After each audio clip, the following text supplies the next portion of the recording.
Alright, so I'm going to be showing how to open up and disassemble this HP Envy x360 Convertible model 15-DS1083CL. Right, so model numbers here, 15-DS1083CL. First thing we're going to have to do is remove these two rubber feet here. The way you do that, you kind of get something in the little edges here, okay? And then you can see we get underneath, so it looks like someone might have already pulled this up a little. We're going to get underneath, and we want to actually get underneath the adhesive layer. So usually the rubber will come out and not the adhesive layer. So we'll hold on to the adhesive layer. You don't need to hold the rubber piece, and then you peel up there, okay? So it's very important that you peel up the adhesive layer, not the rubber piece, because the rubber will stretch, but the adhesive layer is actually like a plastic that doesn't stretch, okay? There we go. We're going to do the same thing with this foot as well. So we'll get underneath here, same thing. You can use something thin and somewhat sharp to get underneath where the screw is, and we'll peel that up, okay? Again, we're going to peel on the adhesive, not on the rubber piece, okay? Again, we're peeling the adhesive. Okay? This adhesive seems to not hold very well. It's like just shredding, but we'll see, okay? And then we're going to use a JIS1 screwdriver to remove the screws from the bottom, as well as a T5 or Torx 5 screwdriver, okay? So first thing we're going to do is use the JIS1 screwdriver. You want to keep the screws in order because they can be different size, shape, and length. The way I do that, put them flat side down like that on my desk in the pattern I remove them. Alright, if this video helps you out, make sure to like, subscribe, share my channel with others so that they can learn how to upgrade and repair their devices as well. And if it helps you save a bunch of money, please consider contributing a little to the channel. Every little bit helps and allows me to continue making these videos for a living. Alright, so let's go ahead and continue removing all these screws here. Alright.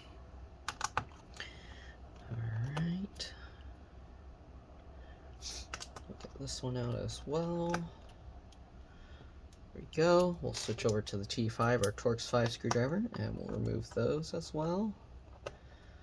Okay, there we go. Okay, so from my past experience, these covers tend to be a little bit tricky to remove.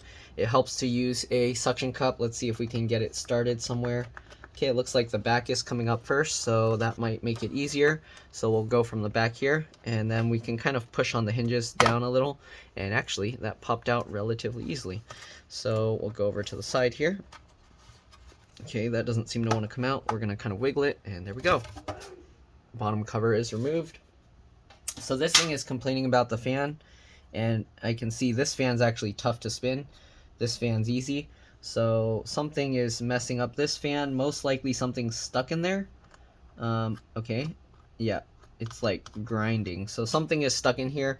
Let's see if we can take the fan out without taking out the whole heatsink assembly. So we'll take out this screw here, this screw here, and hopefully it's just some debris got in there, and then we can get it out and get it working. And this screw here. Okay, so those three screws. If you're wondering, you can also take out the battery just to be safe. Keep in mind this battery does also act as the CMOS, BIOS, RTC, real-time clock battery, whatever you want to call it. So removing this will reset the BIOS. Alright, anyways, we're going to remove the three screws at the top here. Okay, again, keep all the screws in order. They are different size, shape, and lengths. I'm not going to be taking everything out because the only issue with this is the fan. So I'm only going to do stuff related to the fan or that will help with the fan repair. Okay, basically when the computer starts up, it complains about the fan having problems. Actually, let me see if I can get that error message so I can show you. Okay, I'm going to hold the battery. We'll power this up. Assuming it's charged. Okay, it looks like it's charged. Alright, so we'll give it some time. Oh, it's actually starting. Interesting. Okay, I need to hold this out of view because it's going to show the username and stuff. Can I hold this out of view? The battery and stuff's already here, so let me move it over here. And let's see what happens. Oh, it's trying to do a disk check. I'm going to skip that real quick. Alright, give me a second. I'll be back. Alright, so let me show you here. This is the error message that shows up here. Hopefully you can see that. I don't know why it's all blurry in the thing, but oop. Let me turn it back on again because it turned itself off. Okay, and hopefully it will show that error message again.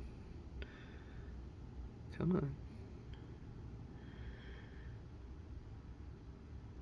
All right, here you go. So here you can see it's showing the system has detected the fan is not operating correctly. All right, so anyways, we're gonna turn this off. I just wanted to get that error message to show you.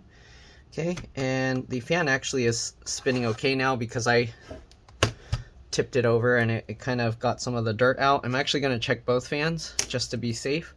Let's go ahead and pop the battery out here. So we're gonna lift up, get under here, and pull this straight up.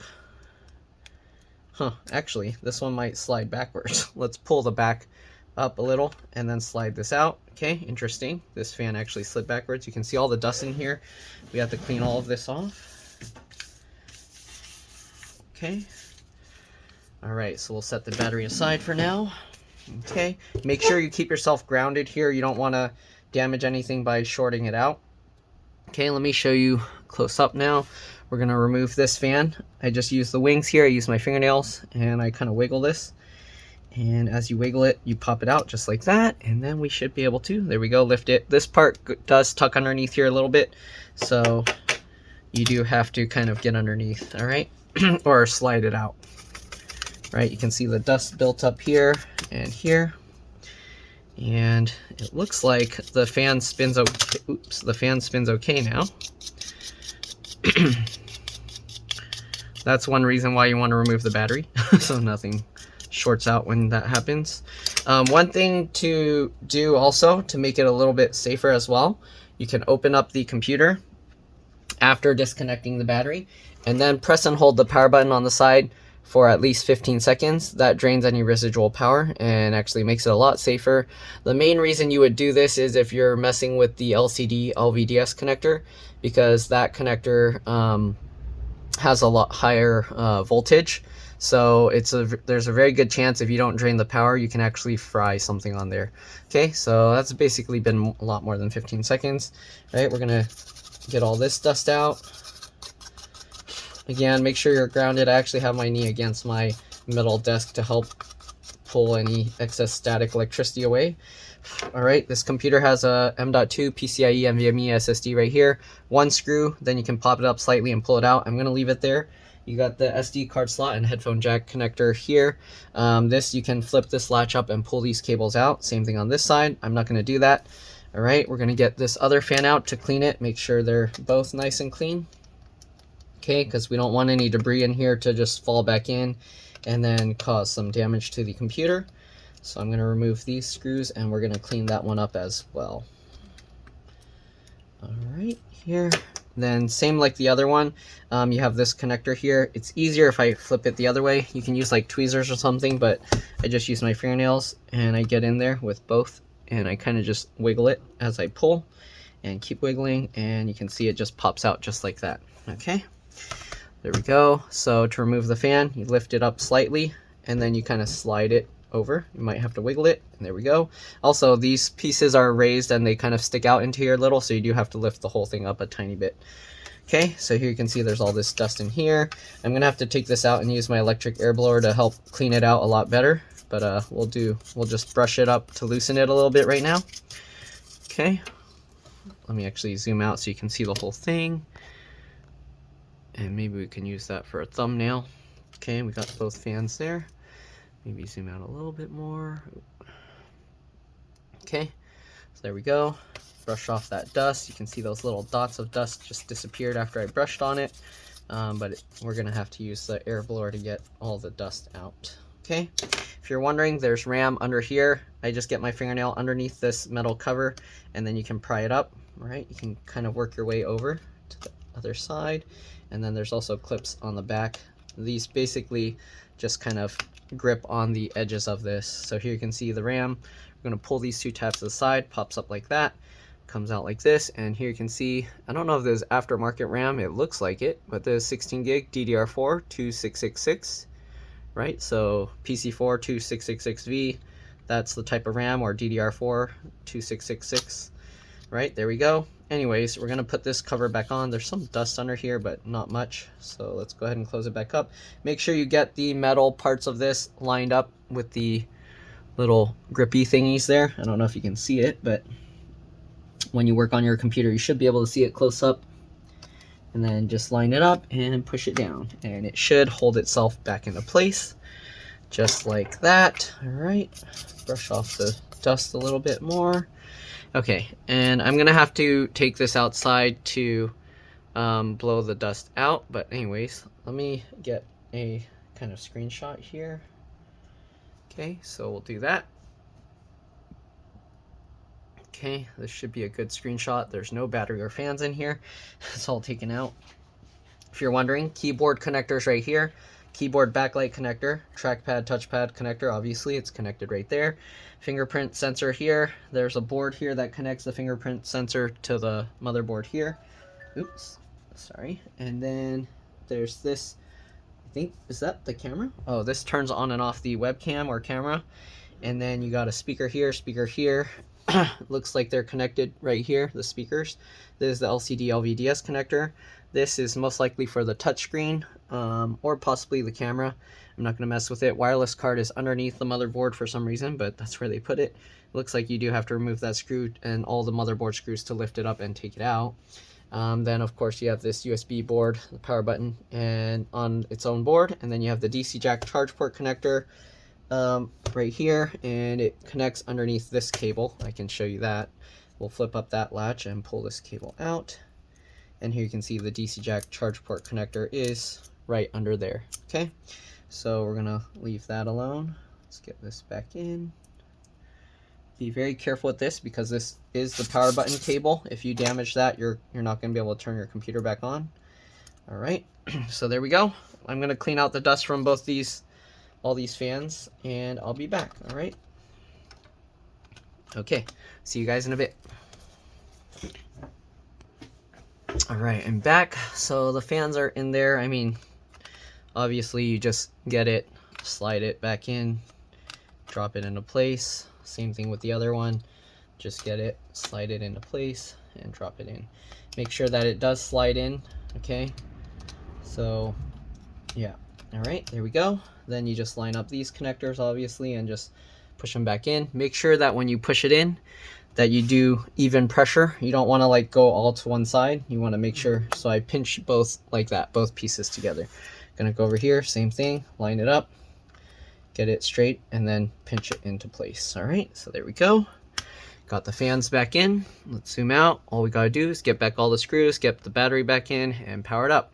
Since we took out the battery, again, it acts as a CMOS BIOS RTC real-time clock battery. So because of that, it's going to take a little bit extra long to turn back on because it's redoing, kind of resetting the BIOS settings. Okay, so keep that in mind. Let's get all these screws back in. Uh-oh, I feel this going off. Time's up. All right, get these back in.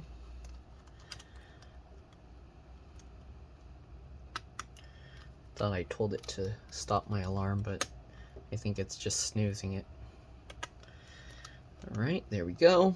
Get all those screws back in.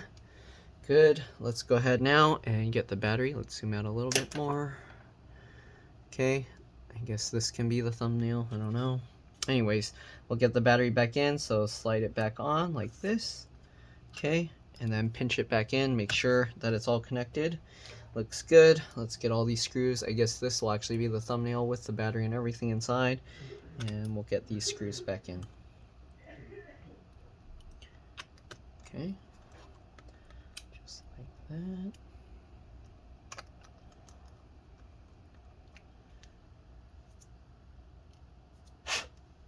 Alright, we'll get the last 3 screws in here.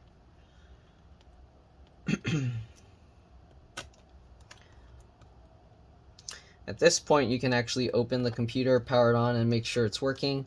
You do want to be a little bit careful because there's a screw missing for the hinges because it goes through the bottom cover. And these screws are actually the ones that hold the strongest because the hinge is right here. All right, and this one, the hinge is right here.